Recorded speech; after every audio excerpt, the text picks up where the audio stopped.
नमस्कार दोस्तों, स्वागत है आप सभी का हमारे पॉडकास्ट पे। आज हमारे साथ जुड़े हुए हैं बहुत ही रिस्पेक्टेड एस्ट्रोलॉजर और spiritual guide doctor Arun Bansal ji, जो वैदिक एस्ट्रोलॉजी में अपनी गहरी रिसर्च और अनुभव के लिए जाने जाते हैं। आज के एपिसोड में हम जानेंगे कि सूर्य ग्रहण और चंद्र ग्रहण का एस्ट्रोलॉजिकल सिग्निफिकेंस क्या होता है। तो चलिए बिना देरी किए वेलकम करते हैं डॉक्टर अरुण बंसल जी का। नमस्कार सर, करें? जी नमस्कार।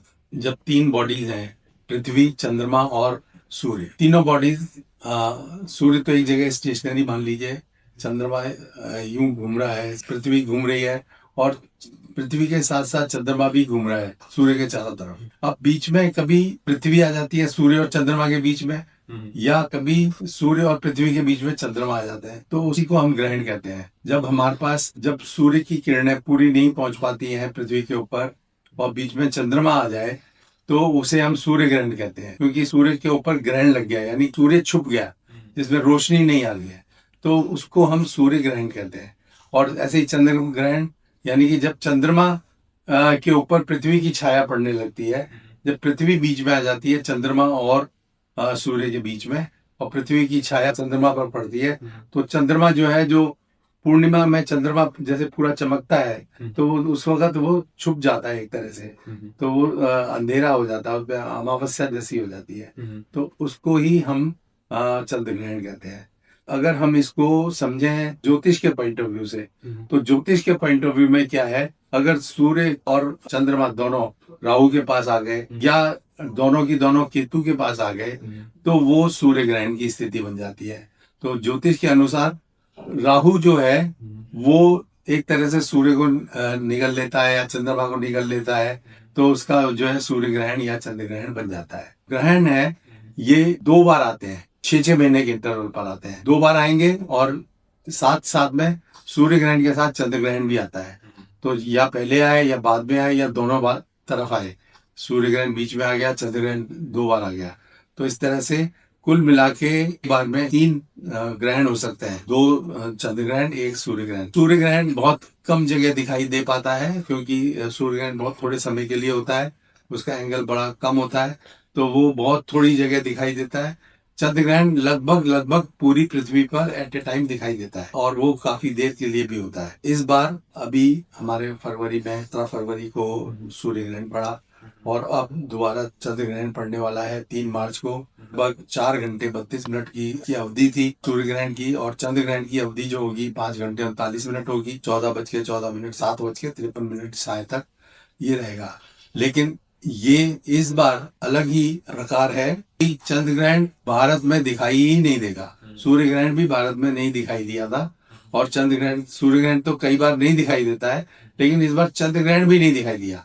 ये वैसे तो अच्छी बात है कि जहां पर ग्रहण नहीं दिखाई देता है वहां के लोगों को ये ग्रहण जो है इम्पैक्ट नहीं करता, नेगेटिविटी नहीं आती है। इसके अलावा इसमें बहुत सारी मान्यताएं हैं कि हम इसमें कहते हैं कि सूतक काल लग जाता है। सूतक काल का मतलब यह है कि नेगेटिव जो वाइब्स हैं या नेगेटिव कॉस्मिक रेज जो है, वो सूर्य से या चंद्रमा से आने लगती हैं पृथ्वी के ऊपर, और वो नेगेटिव वाइब्स जो है वो उनका जो काल है, ग्रहण शुरू होने से लगभग सूर्य ग्रहण में 12 घंटे पहले शुरू हो जाता है, और चंद्र ग्रहण में 9 घंटे पहले शुरू हो जाता है।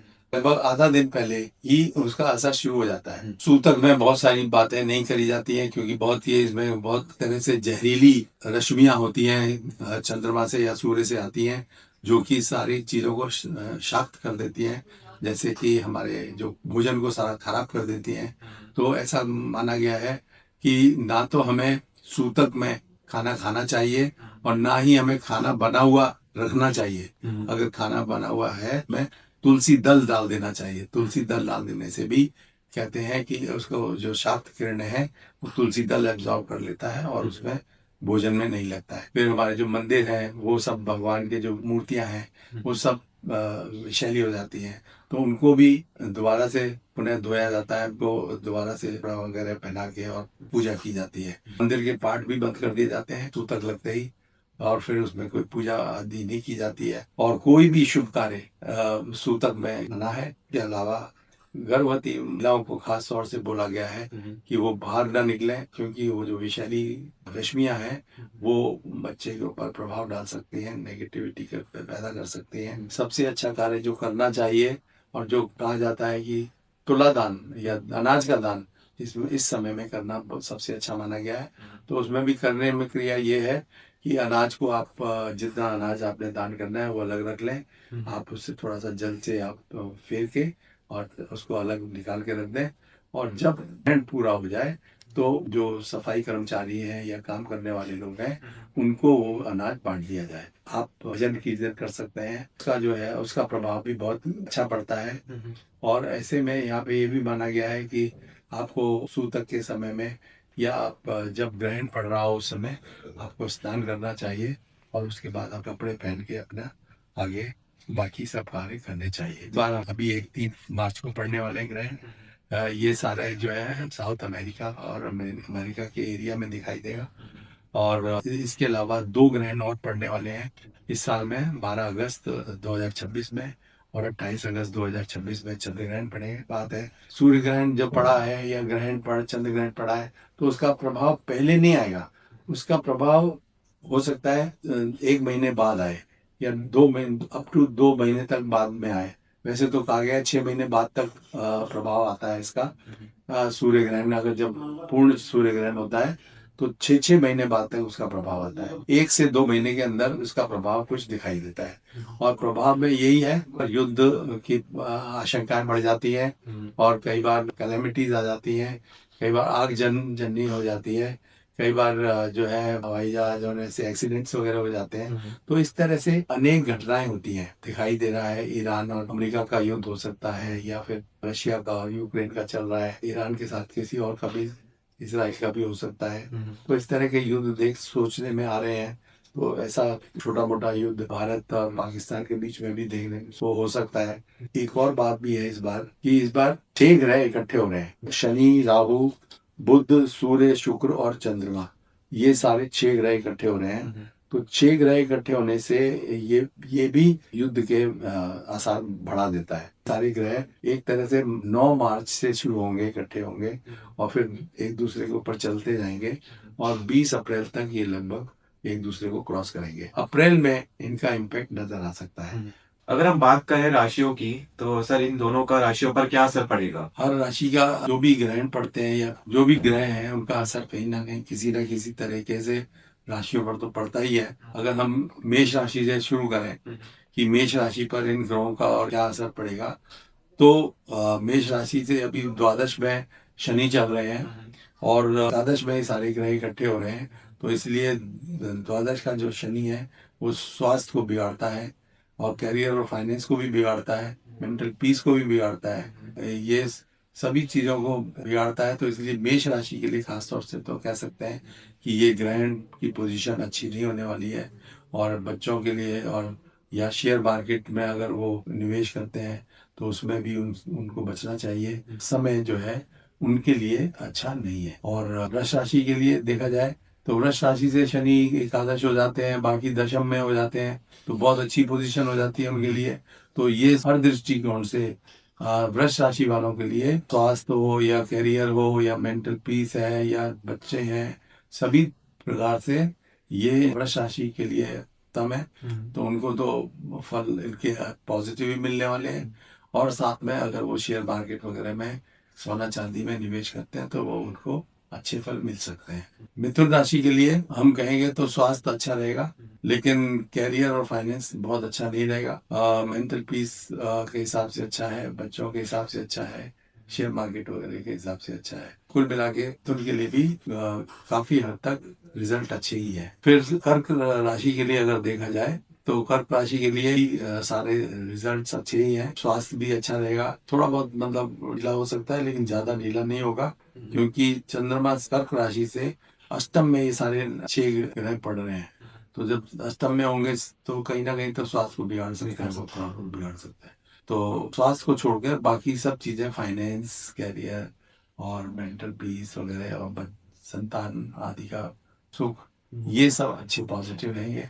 इस समय जो है फाइनेंस के लिए निवेश के लिए बहुत अच्छा समय नहीं होगा उनका। सिंह के लिए सबसे खराब समय है, सिंह राशि के लिए, क्योंकि शनि अष्टम में रहेंगे, सप्तम में सारे 6 ग्रह रहेंगे, तो के लिए ये लगन में, क्योंकि केतु भी रहेंगे, कि ग्रहण जो पड़ेगा के लगन में पड़ेगा और सप्तम में पड़ेगा, तो ये पोजीशन बहुत अच्छी नहीं है उनके लिए।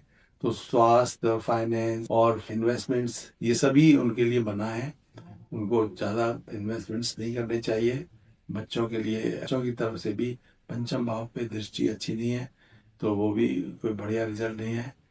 लेकिन हाँ, अगर गोल्ड वगैरह में इन्वेस्ट करना चाहते हैं सिंह राशि वाले तो वो कर सकते हैं। कन्या राशि के लिए समय अच्छा है, स्वास्थ्य भी अच्छा है, फाइनेंस भी अच्छा है, क्योंकि जो कन्या राशि के लिए 7वें घर में शनि आ जाते हैं और छठे भाव में सारे शत्रुनाशक भाव में सारे ग्रह आ जाते हैं, गुरु भी दशम भाव में आ जाते हैं, तो फाइनेंस के लिए भी अच्छा हो जाता है। कन्या राशि के लिए मैं कह सकता हूँ उनके लिए गोल्डन समय रहेगा ये। सिल्वर और गोल्ड में इन्वेस्टमेंट करें, शेयर मार्केट में इन्वेस्ट करें, प्रॉपर्टी में इन्वेस्ट करें, और बच्चों से अच्छी खबर मिलेगी, और करियर और फाइनेंस और हेल्थ सभी अच्छा रहने वाला है। तुला राशि में स्वास्थ्य तो ठीक रहेगा, फाइनेंस और करियर भी ठीक रहेगा, लेकिन शेयर मार्केट का जो हाउस वो अच्छा नहीं रहेगा।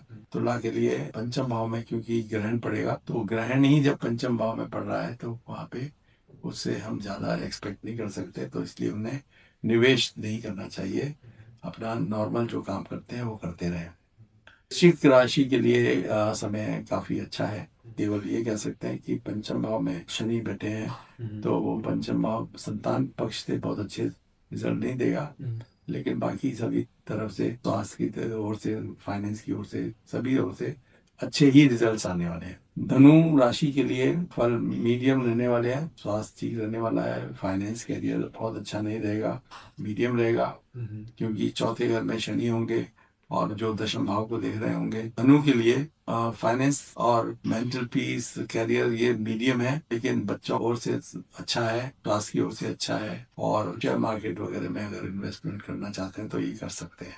मकर राशि के लिए इस समय अच्छा है, फाइनेंस भाव में थोड़ा सा डिस्टर्बेंस है, क्योंकि उनके हाउस ऑफ फाइनेंस में ये ग्रहण योग आ रहा है, तो एक सेकंड हाउस में ग्रहण योग होगा जो कि फाइनेंस को, उनके बचत को थोड़ा कमजोर कर सकता है। बाकी अन्य प्रकार से सभी ओर से सही है। कुंभ राशि में ये शनि सेकंड हाउस में आ गए हैं, और कुंभ राशि में ही सारे की सारे ग्रह इकट्ठे हो रहे हैं और वहीं पे ग्रहण पड़ रहा है, तो जब लगन पर ही ग्रहण पड़ रहा है तो उनकी हेल्थ कैसे सही रहेगी। मानसिक रूप से उनको कष्ट हो सकते हैं, थोड़ा डाउन फील कर सकते हैं, वैसे का भाग्य ठीक रहेगा, फाइनेंशियली ठीक रहेंगे। मीन राशि के लिए शनि की पोजीशन बहुत अच्छी नहीं है, बाकी मीन राशि के लिए सारे ग्रह 12वें घर में है, हेल्थ को डिस्टर्ब करते हैं, तो हेल्थ और मेंटल पीस जो है वो उनको नहीं रहेगी। बच्चे का साल है, बच्चे का टाइम है, तो उनको ज्यादा खर्चा हो सकता है, तो ज्यादा इन्वेस्टमेंट ना करें, इन्वेस्टमेंट जो है बिगड़ सकता है, लॉस दे सकता है।